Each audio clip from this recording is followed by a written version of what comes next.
E aí, galera do Colégio Equipe, vamos a mais uma aula online para vocês. Eu vou compartilhar uma tela com vocês aqui. Espera aí que já vai aparecer. E nós vamos trabalhar hoje com genética, a primeira lei de Mendel. Beleza? Vou pegar aqui, ó. Então, nós vamos começar genética hoje. Introdução à genética, né? E vamos falar também da primeira lei de Mendel, tá? Beleza. A genética ela foi criada por causa de uma necessidade, né, dos cientistas. A hereditariedade é uma coisa pública e notória. Todo ser vivo, quando tem filhos, né, os filhos parecem com os pais. Isso é hereditariedade. Filho de peixe, peixinho é. Tá? Se um jabuti cruzar com a outra jabuti fêmea, não vai nascer um cachorro, não vai nascer um lobo, não vai nascer um macaco, vai nascer um jabuti. E isso é hereditariedade. Tá? A hereditariedade é pública e notória. Tá? Ela existe entre as espécies de seres vivos na natureza. Agora, como explicar isso? Tá? Como criar um padrão de transmissão de caracteres hereditários? Então, a genética foi criada justamente para estudar isso. A genética, por definição, é a parte da biologia que estuda a expressão e a transmissão dos caracteres hereditários. Então, a genética vai estudar, não é só a transmissão, não. Eu não quero saber como é que a cor de olho, cor de cabelo, passou do meu pai para mim, não. Eu quero saber como é que os genes da cor de olho determinaram se o olho vai ser castanho, o olho vai ser verde ou o olho vai ser azul. Então, ele estuda a expressão e a transmissão dos caracteres hereditários. Agora, o que é um caractere? Tá? Caractere, ou caráter, ou caractere, tá? Tanto faz, representa toda característica apresentada ou manifestada por um ser vivo. Tá? Então, por exemplo, a altura do ser vivo é um caractere dele, o tamanho dos pelos do corpo, né? Tem cachorro que tem pelo comprido, tem cachorro que tem pelo curto. Se o cara é daltônico ou não é daltônico, tá? Se o cara tem uma tatuagem ou não tem. Ué, mas tatuagem, Flávio, também é um caractere? Tá? Inclusive, ele pode ser usado até para caracterizar, por exemplo, um bandido, né? Na hora que ele está sendo procurado. Procura-se um bandido que tem uma tatuagem no ombro esquerdo, uma índia, tá? Então, quer dizer, aquilo passa a ser uma característica daquele indivíduo. Agora, nós temos 3 tipos de caracteres, tá? O caractere adquirido, tá? É aquele caractere que o indivíduo adquire durante sua vida. Por exemplo, uma tatuagem, tá? Uma cicatriz. Quando eu tenho cabelo castanho, meu cabelo é castanho, mas se eu pintar meu cabelo de louro, eu adquiri uma característica, eu passei a ser louro. Percebam que eu não herdei isso, tá? Dos genes dos meus pais. Então, isso é um caractere adquirido. Caractere adquirido é aquele que o indivíduo adquire durante sua vida, não sendo transmitido aos meus descendentes. Se eu tenho uma cicatriz, eu queimei o braço, fiquei com uma cicatriz no braço, meu filho não vai nascer com essa cicatriz, tá? Se eu trabalho na praia, tá? Vendendo as coisas na praia, eu vou ficar mais, produzir mais melanina, eu vou ficar mais moreno. Por causa disso, meu filho vai nascer mais escuro? Não, tá? Isso é um caractere adquirido. Por exemplo, eu faço musculação, aumento a minha massa muscular. Meu filho vai nascer musculoso? Também não. Isso não é um caractere hereditário, isso é um caractere adquirido. Cuidado com o caractere congênito, que muita gente confunde e acha que é um caractere hereditário. Vamos entender. Caractere congênito é aquele que o indivíduo, tá, adquire quando ele está sendo gerado, tá, dentro da barriga da mãe dele. Tá? Então, ele é passado de mãe para filho, só mãe, durante a gestação. Imagine que uma mulher, por exemplo, durante a gestação, não se alimente bem. O menino vai nascer subnutrido, a criança. Então, esse é um caractere congênito. Imagine que a mulher tenha AIDS. Essa AIDS vai ser transmitida da mulher para o feto dela. O menino vai nascer com AIDS. Perceba que o menino nasceu com AIDS, não é porque ele herdou isso da mãe dele. Ele pegou isso da mãe durante a gestação. Isso é um caráter congênito. A microcefalia, tá, é indicada como congênita, porque supostamente as mulheres que pegaram o Zika vírus, né, tiveram a Zika durante a gestação, tiveram filhos com uma má formação do cérebro, chamado microcefalia, onde o cérebro nasce da criança, né? Ele é mal formado devido à presença do vírus, e aí a criança nasce com esse problema, e é um problema definitivo. Isso é um caractere congênito, beleza? Bem, o que nos interessa aqui na genética é esse caractere aqui, ó, o caractere hereditário. O que é um caractere hereditário? Caractere hereditário é toda característica transmitida de pais, não é só mãe nem só pai, é dos dois, de pais para filhos através dos genes. Então, para ser hereditário, tem que passar de pai para filho através dos genes, tá? Por exemplo, a cor de olho é assim, o albinismo é assim, tá? O daltonismo é assim, é transmitido de pais para filhos, tá? Através dos genes. Então, o que é um gene, tá? Um gene, gente, é um pedacinho, é um segmento de DNA, mas não é qualquer pedaço, não. Ele tem que ter uma informação completa para produzir uma proteína. E essa proteína é que vai determinar a característica. Por exemplo, uma pessoa que tem cabelo louro, ele produz uma proteína que vai dar a cor do cabelo louro. Uma pessoa que tem cabelo castanho vai produzir uma outra proteína que vai dar a cor de cabelo castanho. E uma pessoa ruiva, que tem cabelo vermelho, vai produzir uma terceira proteína que vai determinar o cabelo vermelho dela. Então, o gene é um segmento de DNA. Vamos ver isso aqui, ó, nesse desenho. Aqui eu tenho o núcleo de uma célula eucariota. Dentro do núcleo, lembra aqui, ó, nós temos um cromossomo. Aí eu amplio esse cromossomo aqui, ó, tá beleza? O cromossomo, tá vendo essas listinhas dele? Cada listinha dessa é a posição de um gene.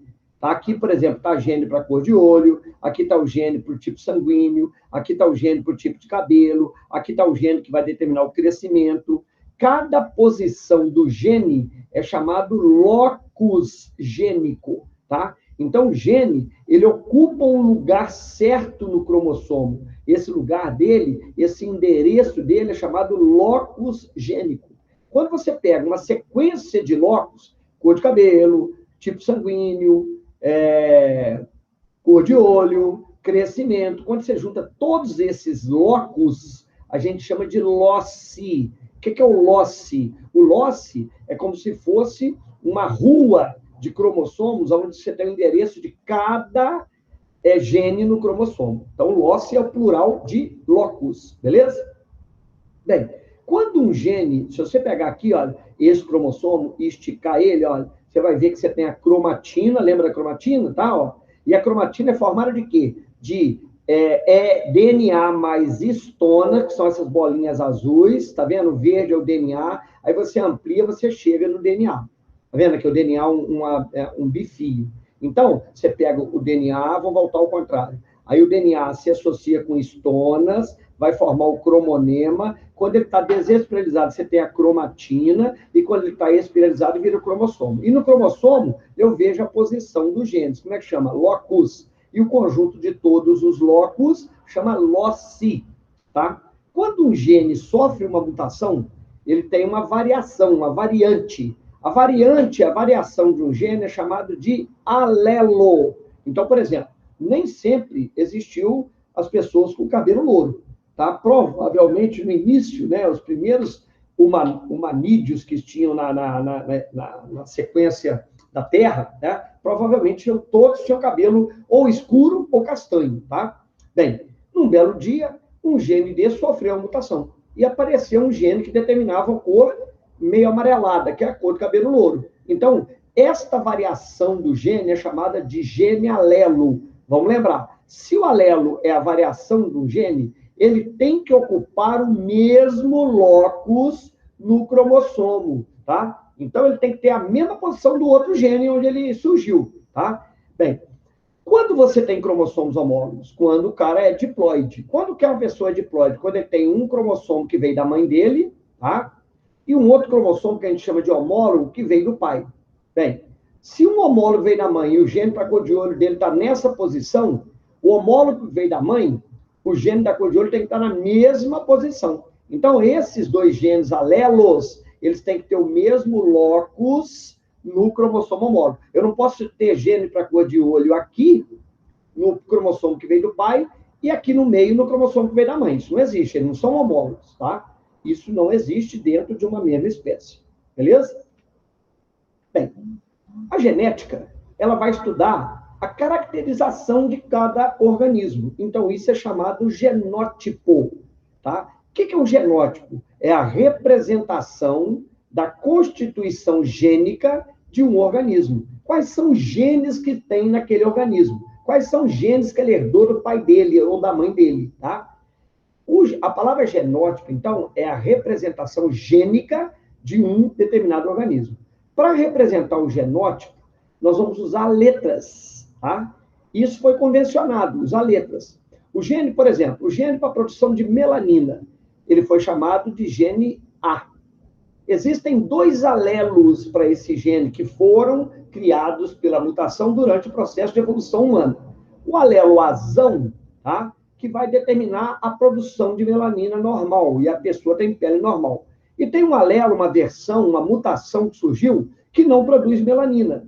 A pessoa que herda 2 alelos azinho, ele acaba não conseguindo produzir melanina. E automaticamente, o que vai acontecer? Ele vai ser albino, tá? Então, vamos ver quais são os genótipos possíveis para a gente encontrar nos seres diploides. Lembrando que no ser diploide, você vai herdar um cromossomo do seu pai e um da sua mãe. Então, você vai ter 2 cromossomos de cada tipo. Como é que chama esses cromossomos? Homólogos, tá? Você pode ter herdado um azão do seu pai e um azão da sua mãe. Beleza. Você pode ter herdado um azão do seu pai e um azinho da sua mãe. Beleza. Você pode ter herdado um azinho do seu pai e um azão da sua mãe. Por que esse aqui está de vermelho, gente? Porque esse daqui é o mesmo genótipo do de cá.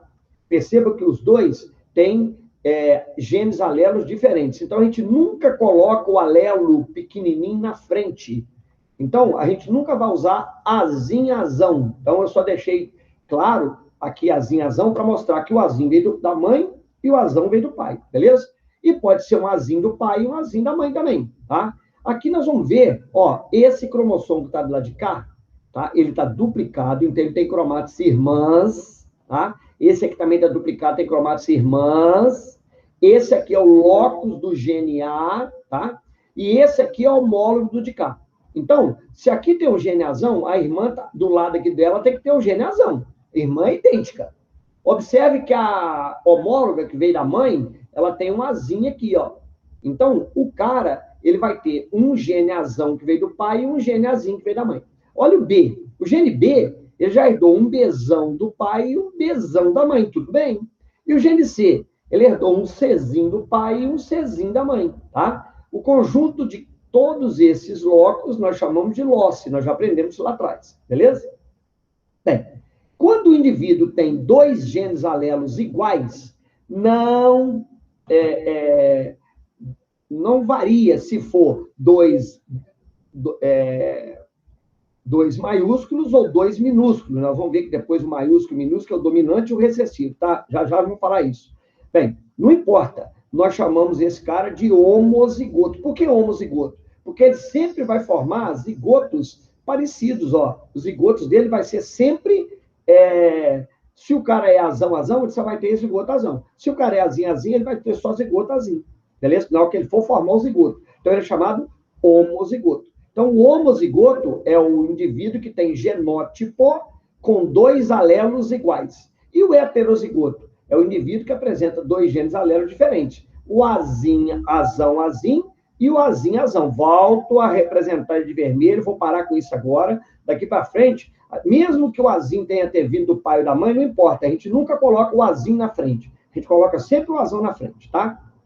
Então, os genótipos são representados como azão, azão, o segundo tipo, azão, azim, o terceiro tipo, azão, azim, repete, e o quarto e último tipo, azim, azim, sendo que o primeiro e o último são homozigotos e os 2 do meio são heterozigotos, beleza? Tá. O que é um caractere dominante? O caractere dominante é aquele que se expressa em homo ou em heterozigose. Perceba que se o cara é azão, ele tem o gene que produz melanina e tem outro que produz melanina. Então, a pele dele vai ser normal, tá? Agora, se o cara é azão, ele tem um que vai produzir melanina e tem outro que não vai produzir. No final das contas, ele vai acabar produzindo, porque ele tem um que produz. Então, ele também vai ter pele normal. Então, o gene dominante é aquele que se expressa em homo ou em heterozigose. Você percebe que aqui está em hétero, mas quem manda aqui é o azão, porque o cara acabou tendo pele normal. O gene recessivo, para ele expressar a sua característica, ele só se expressa em homozigose. Então, por exemplo, para o cara ter pele albina, não tem jeito. Ele tem que ter herdado um azinho do pai e um azinho da mãe. Então, o gene recessivo só se expressa em homozigose, obviamente, homozigose recessiva. Cuidado para não confundir o que a gente tinha determinado lá como genótipo com fenótipo. Fenótipo, gente, é a expressão do genótipo mais o efeito do meio ambiente. Esse efeito do meio ambiente tem nome, chama peristase, peristasia, efeito peristático, dá no mesmo, tá? Então você tem aqui, ó, fenótipo é igual ao genótipo mais o meio ambiente. Deixa eu explicar isso. O fenótipo, gente, é aquilo que você vê. Por exemplo, você está olhando para o cara, ele tem cabelo castanho. Então, esse é o fenótipo dele. O genótipo dele, com cabelo castanho dominante, ele pode ser cesão, cesão ou cesão, cezinho. Esse é o genótipo. E o meio ambiente é aquilo que vai influenciar no fenótipo. Como assim, Flávio? Vamos imaginar que o meio ambiente não influencia em nada. Tudo bem. O fenótipo vai ser igual ao gene que você herdou do seu pai e de sua mãe. Mas, por exemplo, eu herdei o gene do meu pai e da minha mãe para ter cabelo castanho. E eu uso a água oxigenada no meu cabelo. Meu cabelo vai descolorir e eu vou ficar louro. Eu te pergunto, por que eu sou louro? Porque eu herdei gene para ficar louro? Não. Eu estou louro por causa do efeito do meio ambiente, que é o efeito peristático. O meu fenótipo hoje, depois de eu ter pintado o cabelo, qual é o meu fenótipo hoje? Cabelo louro. O meu genótipo não mudou. Eu sou cesão alguma coisa. Eu posso ser cesão, cesão ou cesão, cezinho. Então, o meu genótipo faz com que eu tenha cabelo castanho, mas eu tenho cabelo louro por causa do efeito do meio ambiente. Ou seja, o meio ambiente pode alterar o fenótipo. Cuidado, hein? Quando o meio ambiente altera o fenótipo do cara, tá? Por exemplo, eu herdei dos meus pais cabelo encaracolado. Aí eu uso chapinha, meu cabelo fica liso. Qual é o meu fenótipo hoje? Cabelo liso. Eu mudei o meu genótipo? Meu filho vai nascer cabelo liso? Não. Ele vai nascer com cabelo encaracolado. Eu vou mandar genes para o meu filho de cabelo encaracolado. Mas eu mudei o meu fenótipo. Quando o meio ambiente muda o fenótipo, nós chamamos de peristase, efeito peristático. Agora, se o meio ambiente mudar o genótipo, aí nós chamamos de mutação. Cuidado, hein? Quando o meio ambiente altera o genótipo, é mutação, tá? Exemplos de fenótipos. O cara ter pele normal, o cara ter albino é um fenótipo, o cara ter diabetes é um fenótipo, o cara ter cabelo louro é um fenótipo, o cara ter olho verde é um fenótipo, e assim por diante, beleza? O que é uma fenocópia? A fenocópia, o nome já indica, é uma cópia de um fenótipo, ou seja, é quando uma pessoa muda o seu fenótipo para copiar o fenótipo de uma outra pessoa. Por exemplo, se eu pinto meu cabelo de louro, eu sou uma fenocópia. Por quê? Porque eu estou mudando o meu fenótipo, usando o meio ambiente, vou usar uma água oxigenada para descolorir o meu cabelo, tá? Para alterar o meu fenótipo. E eu ficar parecido com uma outra pessoa que existe. Agora, cuidado. Se eu pintar meu cabelo de azul, eu sou uma fenocópia? Não. Por quê? Porque não existe ninguém na espécie humana que tenha um gene que normalmente faça o cabelo ficar azul. Entenderam? Então, a fenocópia, você tem que mudar o seu fenótipo para um fenótipo existente. Por exemplo, eu tenho cabelo encaracolado, aí eu uso chapinha, aliso meu cabelo todinho, fica tudo lisinho. Tá, eu sou uma fenocópia? Sim. Por quê? Porque existem pessoas na espécie humana que herdam genes que vão determinar o cabelo liso, tá? Um bronzeamento artificial é assim, tá? Mudar o cabelo de castanho para louro, alisar o cabelo, tudo isso são fenocópias, beleza? Bem, o primeiro cientista que teve sucesso na elucidação do processo de hereditariedade foi Gregor Mendel. Antes de Mendel, gente, tinha muita bobagem, se falava em miniatura, quer dizer, o homem fazia a miniatura de si e mandava essa miniatura para o seu gameta, para o seu espermatozoide, chamava até essa miniatura de homúnculo, chegaram até a chamar isso de homúnculo. Ou a mulher também podia fazer uma miniatura dela, essa miniatura ia para o óvulo dela, também chamava de homúnculo. Por isso que o filho era parecido com o pai ou com a mãe. Só que nesse caso, ele seria parecido somente com o pai ou somente com a mãe. Olha que doideira. Aí depois inventaram que não era um homúnculo, era umas miniaturas que o homem fazia, a mulher fazia também miniatura. Tá? Essa primeira teoria do homúnculo no espermatozoide chamou progênese. Depois, o homem formava miniatura de órgãos, a mulher formava miniatura de órgãos. Quando fecundava, no zigoto formava o homúnculo, que era parecido metade com o pai, metade com a mãe. Aí chamou pangênese, tá? Essa pangênese também estava errada. Por quê? Porque se fosse assim, o indivíduo teria que ter todos os órgãos pares, tá? Teria que ter 2 corações, tá? Teria que ter 2 intestinos, 2 órgãos sexuais, etc, etc, etc. Totalmente errado. Aí surgiu uma teoria chamada epigênese, que é a base da genética moderna. E quem se destacou dentro dessa teoria foi Gregor Mendel. Mendel, gente, teve uma série de outros cientistas que concorriam com ele. Por que Mendel teve sucesso e os outros não?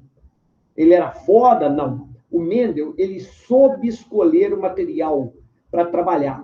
Mendel trabalhou com ervilhas. Eu falava, o que a ervilha tem de tão legal que facilitou e possibilitou o trabalho de Mendel, que até hoje, quem trabalha com genética, procura essas mesmas características nos indivíduos que eles estão trabalhando, tá? Gente, eu deixo claro, para trabalhar com genética, basta pegar um ser vivo. Mas se eu pegar elefante para trabalhar com genética, imagine, eu cruzo um elefante com outro.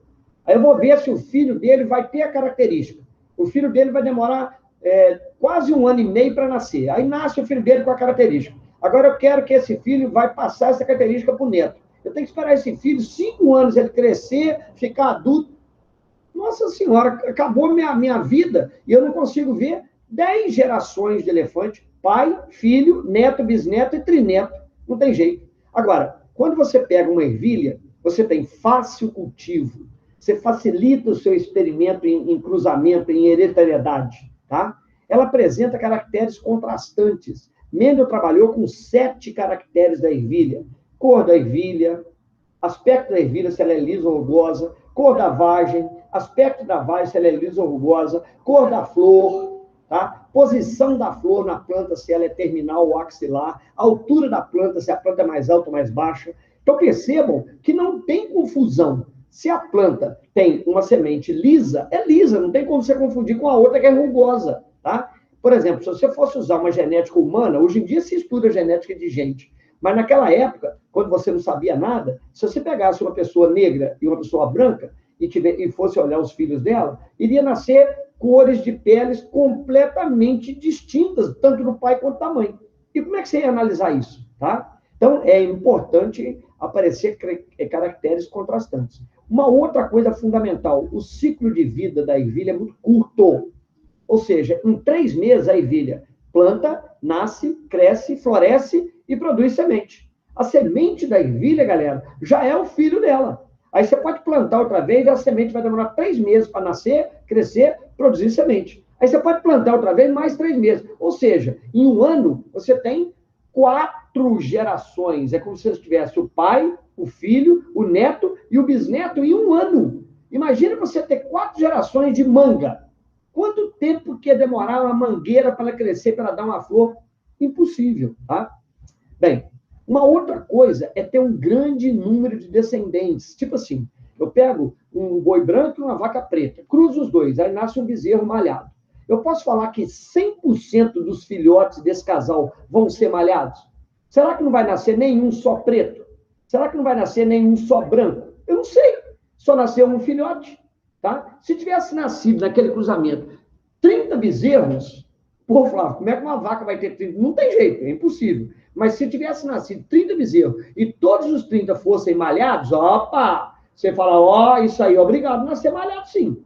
É o que acontece com a ervilha. Quando você cruza uma ervilha com outra, tá? Aquela planta que você produz, ela vai ter, vamos pôr aí, 20 vagens. Cada vagem dessa tem 5 a 10 sementes. Vamos pôr 8 sementes. 2 vezes 8, 16. São 160 filhos numa geração.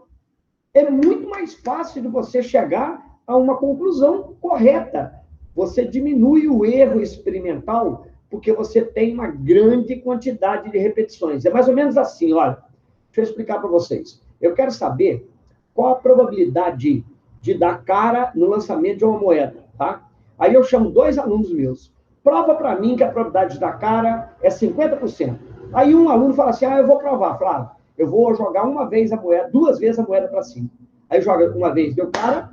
Aí joga outra vez, deu cara. Opa, você provou para mim que é 100% de capacidade de dar cara, que é 0% da coroa. No seu experimento, só deu cara. Você vai falar, tá certo isso? Não, houve um erro. Aí o outro pensa assim, não, Flávio, eu vou jogar 100 vezes a moeda para cima. Aí joga da cara, joga também da cara, aí joga também da coroa, aí joga também da coroa, joga coroa, coroa. Aí no final das contas deu 49 cara e 51 coroa. Também não deu 50-50 não, tá? Mas 49 cara e 51 coroa não foi muito mais próximo do resultado correto, que é 50%? Então, quanto mais vezes você repetir o seu experimento, mais próximo da realidade você vai chegar. Tá? O primeiro cometeu um erro, ele só repetiu 2 vezes. O segundo repetiu 100 vezes. Nós estamos vendo aí, por exemplo, para liberar uma vacina, você não pode fazer um teste em 100 pessoas. Você tem que ter um teste em mais de 5.000 pessoas. Para quê? Para você comprovar que aquilo ali não é ruim. E dessas 5.000, metade delas vão receber aguinha. Vai vacinar ela com água pura, limpinha. E a outra metade vai vacinar com a vacina. Para quê? Para você ver se realmente aquela vacina está funcionando. Você fala assim, está funcionando. Peraí, esse cara não pegou a Covid. Ele não pegou, mas ele recebeu água pura. Então não é a vacina que não está fazendo ele pegar. Então você tem que fazer todo o experimento para montar. E quando você tem uma planta que tem um grande número de descendentes, nós vimos aí que numa geração, uma ervilha, uma plantinha de ervilha pode ter 160 filhos, então isso vai diminuir o erro experimental. Outra coisa importante é que a ervilha apresenta mecanismo de herança muito simples, tá? Isso o Mendel não poderia prever. Como é que ele ia saber se é simples ou não é? Mas ele era inteligente. Quando ele cruzava a ervilha e via que um caractere era muito complicado, ele largava aquilo de lado. Ele não era cabeçudo. Não, agora eu quero ir até o final aqui e vou resolver. Não, ele largava aquilo de lado. Quando ele pegava, por exemplo, aspecto da ervilha, lisa e rugosa, opa, só aparece essas duas, é mais fácil. Então aí ele ficava nessa, entendeu? E a outra coisa que é muito importante é a capacidade que a ervilha tem, tá? De autofecundação. A flor da ervilha tem tanto pistilo quanto carpelo, tá? Ou seja, tem tanto o estame quanto o estigma, estilete, o ovário, o pistilo, tá? Então ele pode se autofecundar. Bem, se uma planta é autofecundada durante muitas gerações, o que você consegue com isso? Uma linhagem totalmente pura, uma linhagem onde não há mistura. E aí você consegue cruzar 2 linhagens puras e partir de um porto seguro. Quando você pega uma ervilha amarela, você não sabe se ela está misturada, ou uma ervilha verde, você não sabe porque ela está misturada. Agora, se você pega uma ervilha amarela, que ela vem sendo cruzada, amarela com amarela, amarela com amarela, 10 gerações, você fala, não, essa ervilha é amarela pura, e essa é verde pura. Aí você pode começar a misturar as duas. E foi isso que o Mendel fez. Qual foi o experimento que o Mendel criou? Gente, esse experimento aqui nós temos que entender ele, tá? Porque ele é usado hoje em tudo quanto é experimento genético, tá? Ele chamou uma geração paternal P, geração P, paternal ou parental, tanto faz. Quando ele pega linhagens puras verdes e linhagem pura amarela, por exemplo, pode ser lisa e rugosa, pode ser com folhas nas axilas e folhas terminais. Eu vou usar essa característica aqui, verde e amarelo, tá? Esquece as letras por enquanto aqui, gente, tá? Vamos entender o experimento. Depois eu explico como é que o Mendel chegou à conclusão, tá?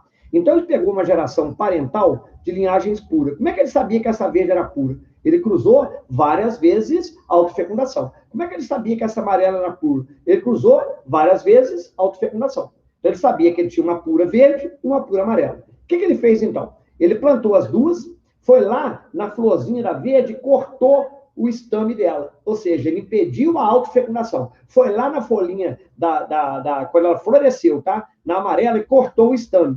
Aí ele pegou os estames da amarela e polinizou a verde. Pegou os estames da verde e polinizou a amarela. O que ele fez? Fecundação cruzada. E aí ele teve a primeira geração que ele chamou de F1. O que é F1? Filial 1. É a primeira geração de filhos quando eu cruzo 2 linhagens puras.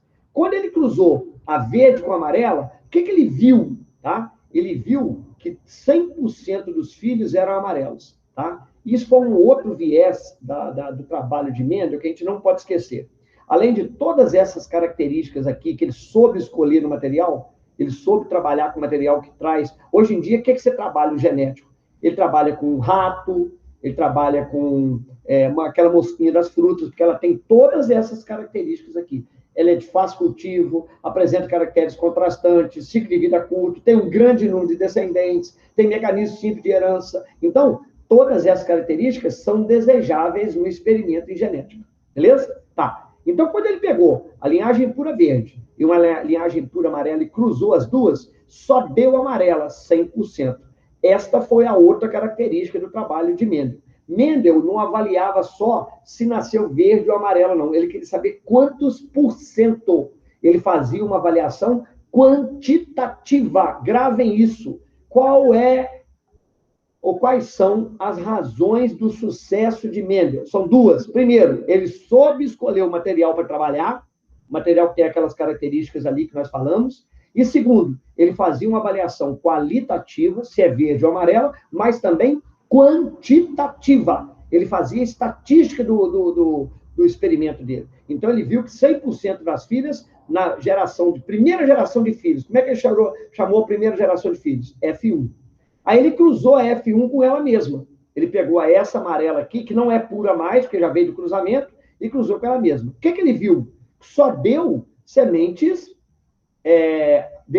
só deu não. Quando ele cruzou ela com ela mesma, né, ele fez uma autofecundação das amarelas que vieram do F1, ele conseguiu a geração F2. Na geração F2, nasceram, a cada 3 sementes amarelas, nascia uma verde.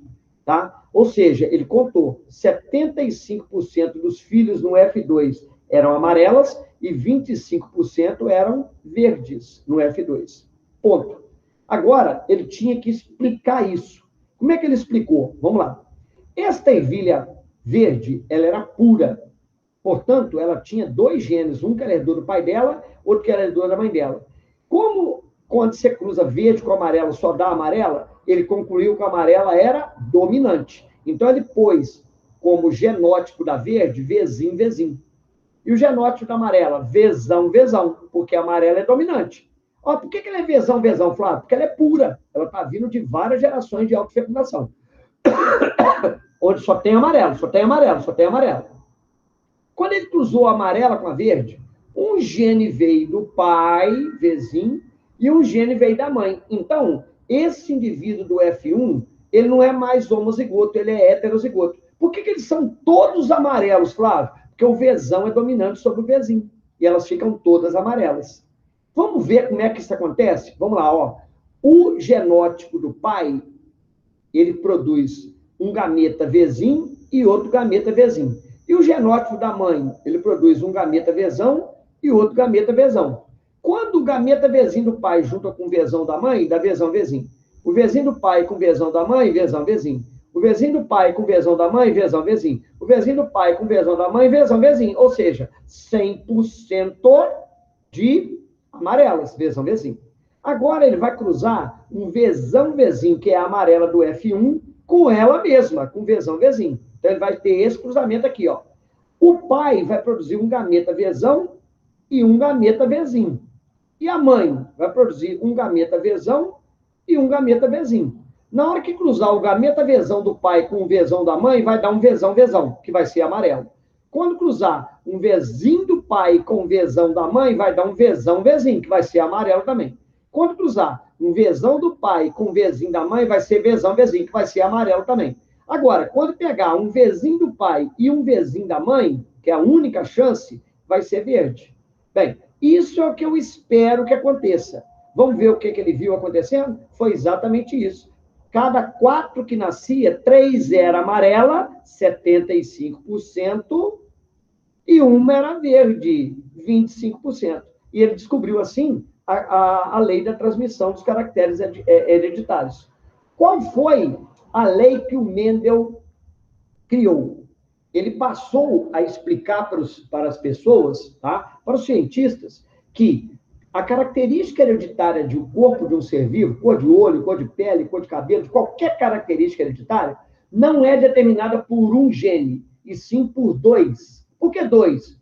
Por exemplo, a minha cor de olho, não tem um gene só que determina a minha cor de olho, não. São duas. Uma que eu herdei do meu pai e uma que eu herdei da minha mãe. Então, ele acabou de descobrir a diploidia. Então, Mendel descobriu a diploidia na época dele.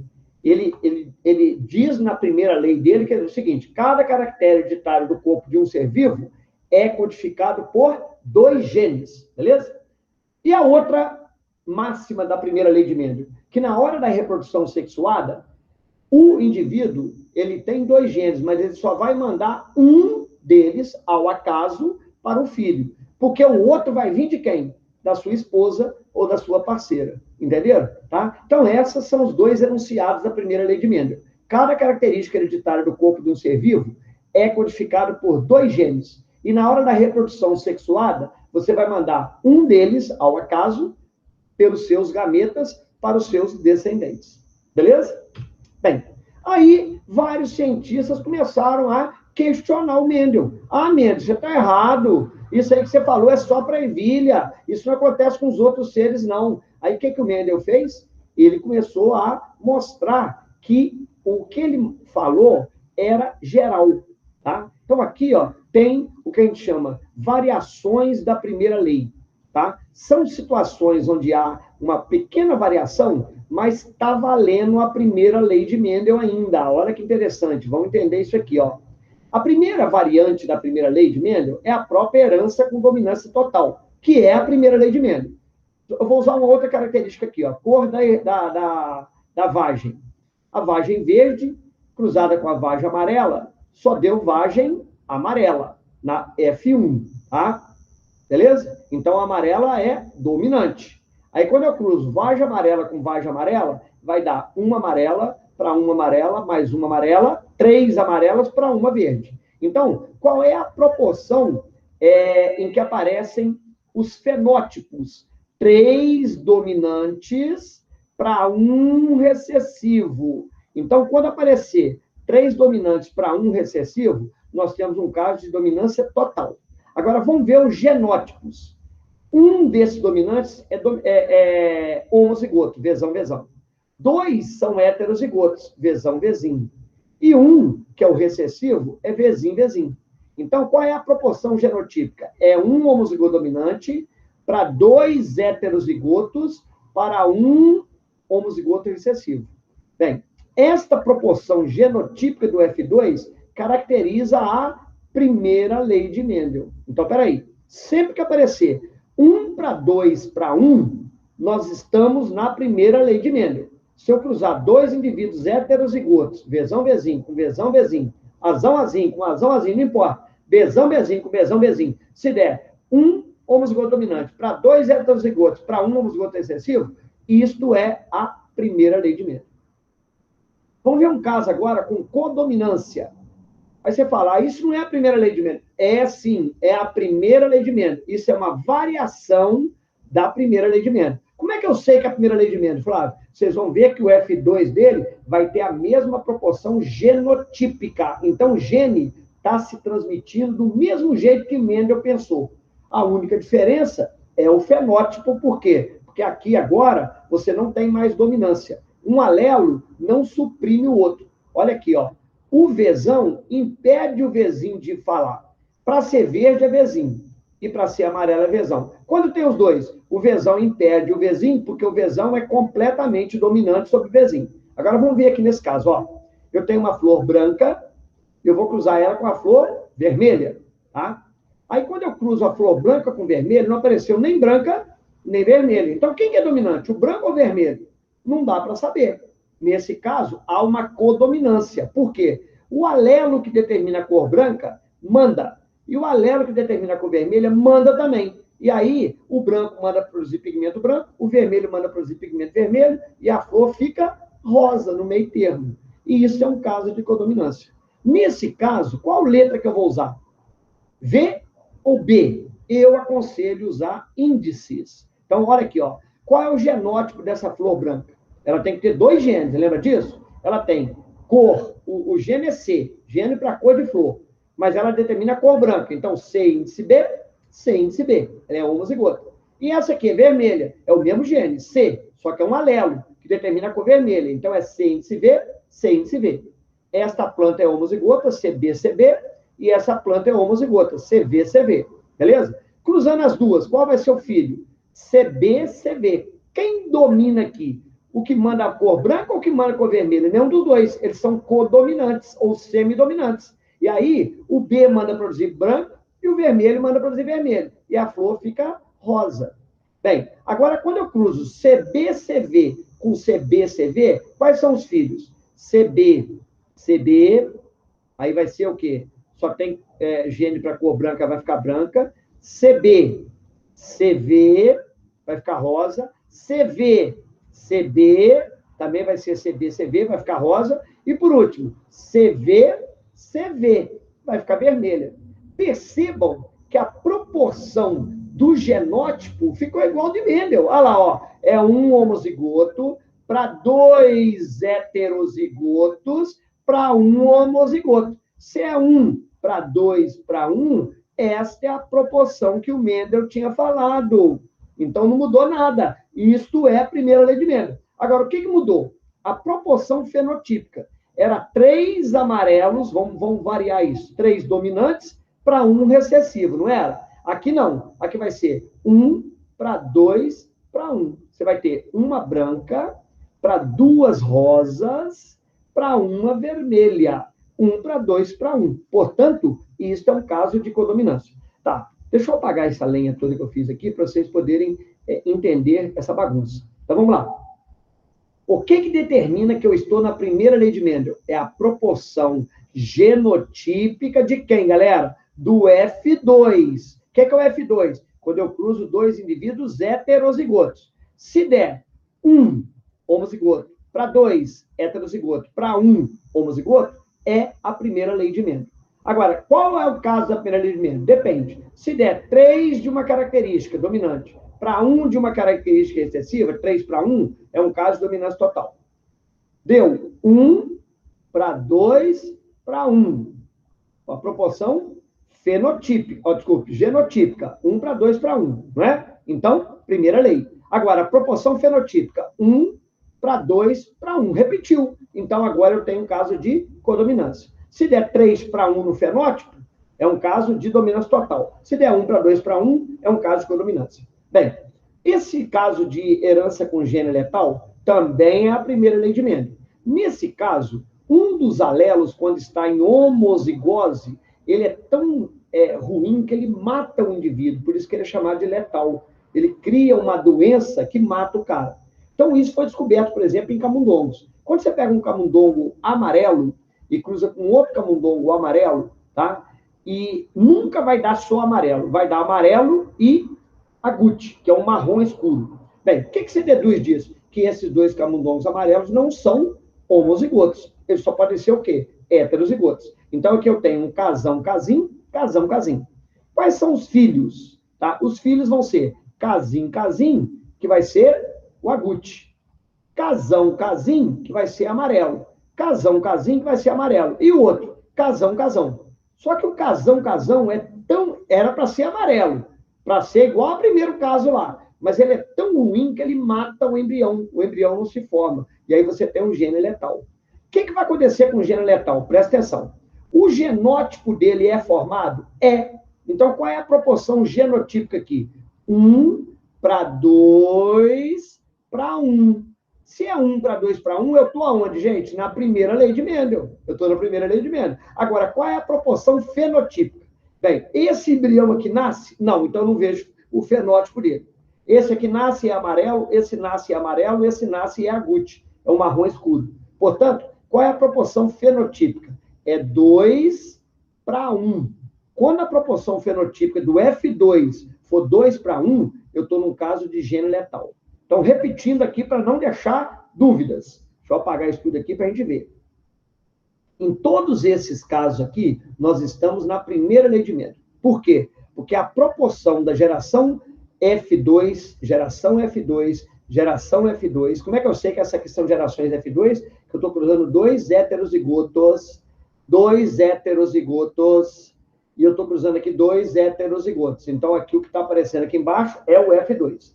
Quando ela der 1 para 2 para 1 genótipo, um genótipo homozigoto para 2 heterozigotos para 1 homozigoto. Olha aqui, ó. Um genótipo homozigoto para 2 heterozigotos para 1 homozigoto. E aqui é a mesma coisa. Um genótipo heterozigoto para 2, um homozigoto para 2 heterozigotos para 1 homozigoto.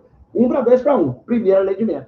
Agora, como é que eu sei os casos? Quando a proporção fenotípica der 3 para 1, 3 dominante para 1 recessivo, dominância total. Quando ela der 1 para 2 para 1, eu tenho um caso de codominância. E quando ela der 2 para 1, eu tenho um caso de gene letal. Por quê? Está faltando 1. Era para dar 4, não era? Só deu 3. Por quê? Porque o primeiro morreu. Se ele morreu, é porque é um gene letal. Beleza, mano? Para a gente estudar isso, foi proposto um tipo de gráfico chamado heredograma, genealogia ou pedigree. O que é o pedigree de uma família? Você vai estudar o seu bisavô, o seu avô, né? O seu pai, você e os seus filhos, os seus netos. Então, é uma árvore genealógica. Você vai ver o que está acontecendo com uma característica nos indivíduos de uma família. É a representação gráfica, através de símbolos, tá? Da transmissão de uma característica hereditária pelos indivíduos de uma família. Quais são os símbolos usados no heredograma? Quando eu uso um quadrado, é um homem. Quando eu uso uma bolinha, é uma mulher. Quando eu uso um losango, é porque eu não sei o sexo. Por exemplo, eu tenho uma égua lá no meu sítio, que ela está prenhe, ela está grávida. Eu não sei se vai nascer uma fêmea ou um macho, então você vai usar um losango. Quando o quadrado ou o círculo estiverem achurados, é porque esse homem e essa mulher estão manifestando a característica que eu estou estudando. Vamos dar um exemplo. Eu estou estudando daltonismo na minha família. Quando eu tiver um bisavô daltônico, ele vai ter que ser achurado. Se a minha bisavó for daltônica também, ela vai ter que ser achurada. Agora, a minha avó não é daltônica, então ela não vai ser achurada. Então, aquele indivíduo que apresenta a característica estudada tem que ser achurado. Quando você junta um quadrado com uma bolinha assim, ó, você tem um casamento ou um cruzamento, tá? Você não vai casar um rato com a rata. Você não vai casar uma soja macho com a soja fêmea. Então, é casamento ou cruzamento. Quando tem 2 risquinhos, significa que esse macho é parente dessa fêmea. É um casamento ou um cruzamento consanguíneo. A consanguinidade, gente, pode levar à degeneração de uma raça. Tem muitas pessoas que criam cachorros e eles ficam assim, pegando os filhotinhos, porque eles são muito puros, e cruzando filhotinho, com irmão com irmã, pai com filha. Isso vai dar um problema de consanguinidade que pode levar à degeneração, tá? Quando você tem um quadrado unido com um círculo e uma vertente para baixo, isso aqui é uma filiação. Eles tiveram um filho, tá? Aqui você tem uma irmandade, vários filhos, né, que podem vir de um cruzamento, né, de um macho com uma fêmea, por exemplo. Aqui você tem uma família, o pai, a mãe e os filhos, tá? Aqui você tem gêmeos univitelinos, quando eles se juntam assim, ó, ou quando eles vêm de uma mesma posição, univitelinos. E quando eles saem direto lá de cima, é os gêmeos fraternos, ou bivitelinos. Você vê que são até de sexo separados. No heredograma, nós temos que identificar os 2 casos apenas que você tem que saber para usar no heredograma. Você nunca erra um heredograma se você souber se o caráter que está nele é recessivo ou se o caráter que está nele é dominante. Vou falar, como é que eu vou saber disso? É simples. Se eu tenho um pai que não tem uma característica, casado com uma mãe que também não tem essa característica, e eles tiveram pelo menos um filho com essa característica, você tem que pensar o seguinte: esta característica do filho deles veio de quem?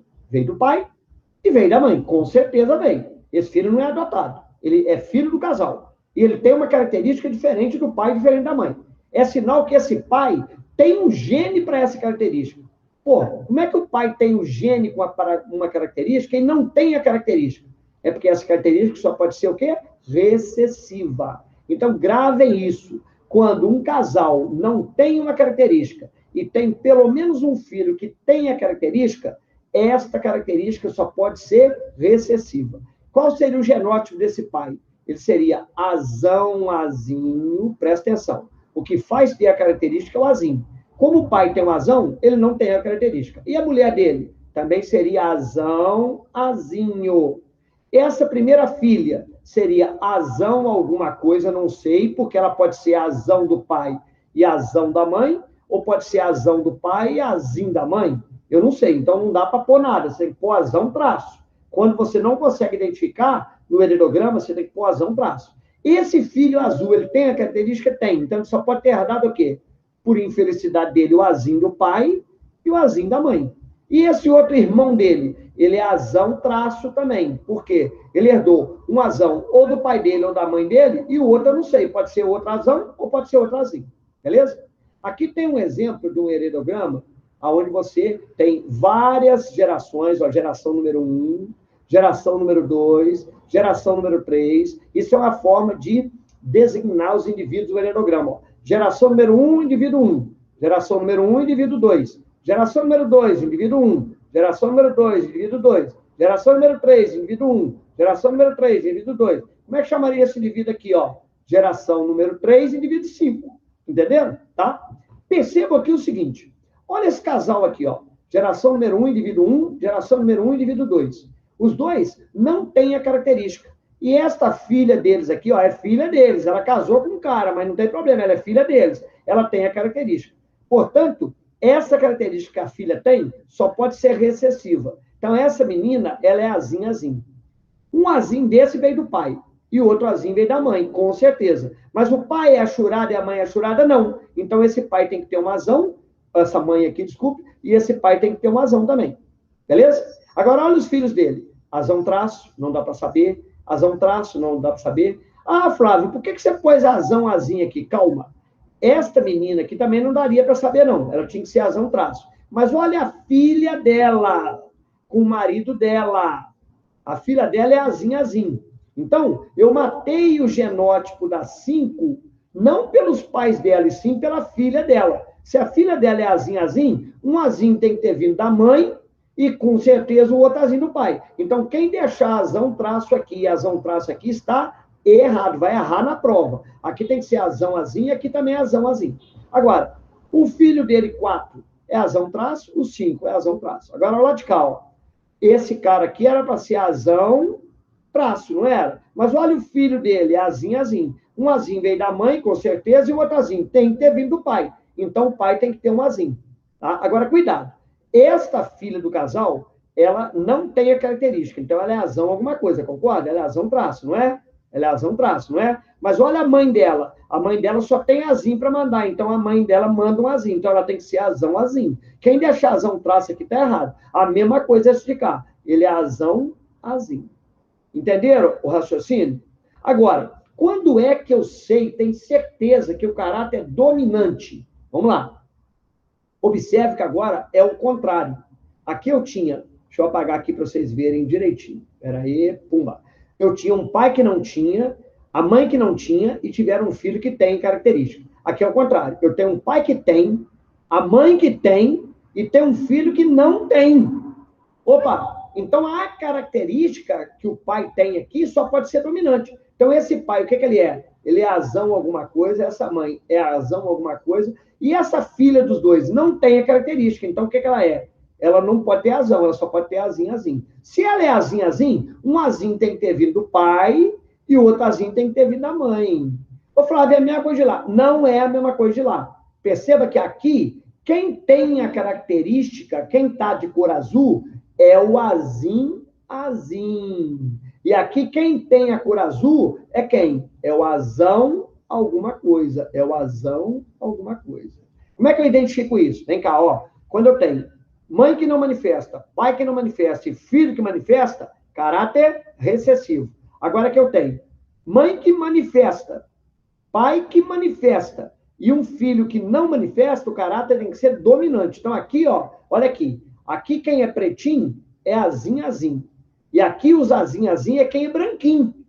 Ou seja, o caráter aqui que vai determinar esse indivíduo 7, que ele tem uma característica? Tem.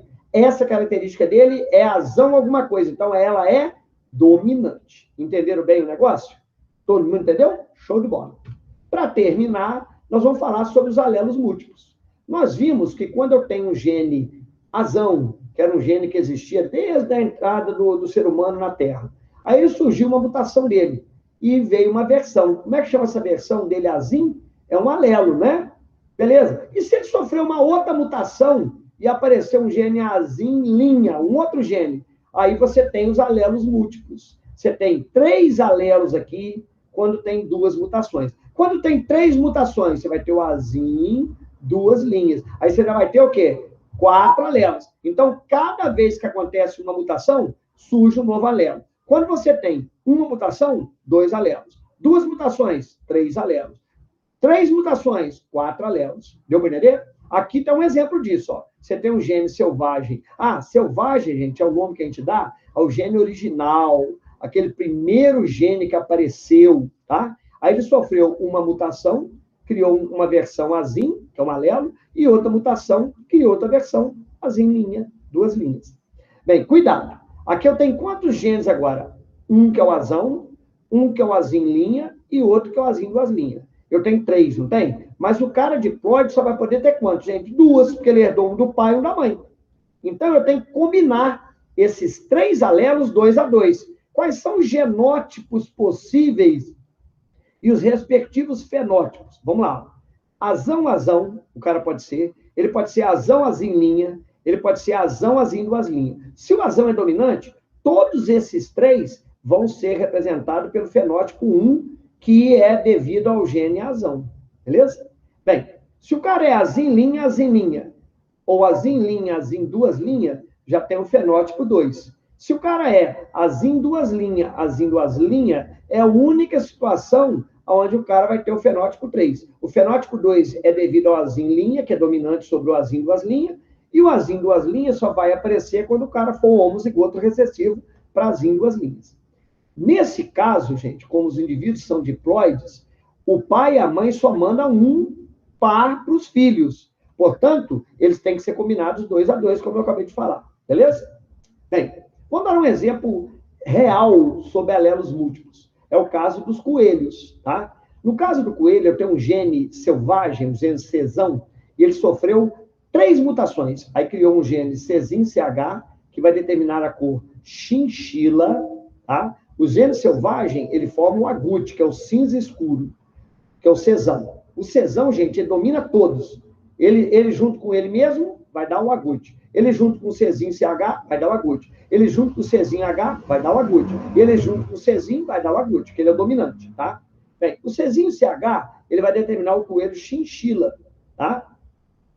Que é um coelho cinza clarinho. O Czinho H vai determinar o coelho himalaio, que é um coelho branco com as pontinhas do corpo negras, olha lá, ó, os pés, né? O nariz e a orelha. E o coelho Czinho puro vai dar o albino, né? Aquele coelho totalmente branquinho de olho vermelhinho, tá? Bem, quando o indivíduo é Czão, ele só vai ter mandado o Czão. Então, ele é cinza escuro. Se ele é Czão, Czinho, CH, quem manda é o Czão, cinza escuro. Se ele é Czão, Czinho, H, quem manda é o Czão, ele é cinza escuro. Se ele é Czão, Czinho puro, quem manda é o Czão, ele é cinza escuro. Agora, se ele é Czinho, CH, Czinho, CH, aí ele vai ser himalaio. Se ele vai ser Czinho, CH, Czinho, H, quem manda é o Czinho, CH, ele vai ser himalaio. Ó, chinchila. E se ele é Czinho, CH, Czinho puro, também quem manda é o chinchila. Quando é que vai ser himalaio? Quando ele for Czinho H, homozigoto, ou Czinho H, Czinho puro. Aí ele vai ser himalaio. E quando é que ele vai ser albino? A única situação dele ser albino é se ele tiver os 2 genes Czinho. É a única situação que ele vai ser albino. Beleza? Tá? Aqui nós temos um cruzamento que vai determinar, tá? Se o indivíduo é chinchila. Então, vamos pegar o primeiro cruzamento aqui. Eu tenho um macho chinchila. Então, o que esse macho é? Se ele é chinchila, ele é Czinho CH, Czinho traço. Ele não pode ter um Czão, não. Para ele ser chinchila. Cruzou com uma fêmea albina. Então, essa fêmea que cruzou com ele só pode ser Czinho. Por que eu pus vermelho aqui? Porque eu não tenho certeza. Aí eles tiveram 100% dos filhos chinchila. Beleza? Então, 100% dos filhos foi Czinho CH, Czinho puro. Beleza. Se 100% dos filhos foi Czinho CH, é sinal de que esse outro Czinho aqui também tem que ser CH. Então, eu já matei que o coelho cruzante é Czinho CH, Czinho CH. Agora, quando eu cruzo o Czinho CH com Czinho puro, eu vou ter Czinho CH, Czinho CH, Czinho CH, Czinho H, Czinho CH, Czinho H e Czinho, Czinho, que é o último. Então, vai ser 3 chinchila para 1 albino, desculpe. Beleza? Aqui, ó, um macho selvagem, então ele é cesão traço, eu não sei o que ele é, ele pode ser qualquer um desses 4 aqui, ó, cruzado com uma fêmea himalaio. Então, a fêmea é o quê? Czinho H, Czinho traço. Deu 100% de selvagem, cesão traço. Aí eu cruzei esse selvagem com ele mesmo, deu 75% selvagem, cesão, cesão, cesão, cezinho, H, cesão, cezinho, H e cezinho, H, cezinho, H, porque deu um himalaio. Opa! Se deu himalaio, é porque esse indivíduo aqui, ele tem que ser cesão, cesão, e esse aqui é cezinho, H, cezinho, H. Eu matei isso aqui, ó, pela descendência dos filhos dele. E assim por diante. Beleza? Vamos fazer agora os exercícios que estão propostos para vocês, beleza? Um abraço e bons estudos a todos. Deixa eu descartar aqui. Até a próxima. A gente fala um pouco mais para vocês.